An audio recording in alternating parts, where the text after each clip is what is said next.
कोल्हापुरातील नांदणी मठातील या महादेव हत्तीण जेव्हा वनतारामध्ये तिला नेण्यात आलं त्यानंतर नांदणीतील शेकडो तरुण हे आता अंबानी कुटुंबियांवर नाराज झाल्याची माहिती मिळते।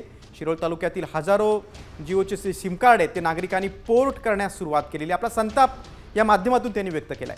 जिओच्या कस्टमर केअर सोबत बोलतानाचा संवाद आता साम टीव्हीच्या हाती लागलाय। या ऑडिओची साम टीव्ही पुष्टी करत नाही। दीक्षा बोलते जिओमधून। तर माझं बोलणं प्रसाद सरांसोबत होतं। हां बोला की। तर जसं मी ते चेक करते, तुम्ही 15 फेब्रुवारी 2023 पासून आपल्या जिओच्या सर्व्हिस चेक करताय।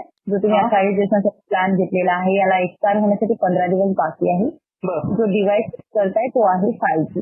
काही इश्यू होते का तुम्हाला जिओ सर्व्हिस किंवा नेटवर्क कनेक्टिव्हिटीला घेऊन? हा सर्व्हिस सुद्धा आमचा इश्यू झाला आहे आणि अंबानीचा कुठला प्रोडक्ट वापरणार नाही। आमच्या इथं हत्ती घेऊन गेला अंबानीने, त्यामुळे जिओ आणि रिलायन्सशी रिलेटेड आम्ही कुठलाही प्रोडक्ट वापरणार नाही, त्यामुळे मी कोटिंगला टाकलेला आहे। इश्यू होते सर ओके। अंबानी आमच्या इथून हत्ती घेऊन गेला महाराष्ट्रात आमच्या धर्माचा, त्यामुळे अंबानी रिलेटेड जे प्रोडक्ट आहे ते प्रोडक्टला आम्ही बॉयकॉट केला आहे, कुठलाही प्रोडक्ट वापरणार नाही, त्यामुळे कोटिंगला टाकलेला आहे। तर हा प्रॉब्लेम काय आहे मी समजू शकत नाही आहे व्यवस्थित। आमच्या इथं धार्मिक स्थळातील हत्ती आनंद अंबानीने घेऊन गेलाय बळजबरीनं, त्यामुळे आमच्या इथं सगळे जवळपास तुम्हाला आता करत कॉल यायला चालू होती। जवळजवळ सगळीच कार्ड पोर्टिंग होत आहे तिथून आणि जिओला बॉयकॉट केला आहे आमच्या एरियातून, इथं कोल्हापूर जिल्ह्यातून।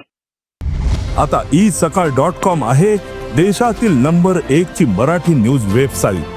प्रत्येक अपडेटसाठी isakal.com ला नक्की भेट द्या।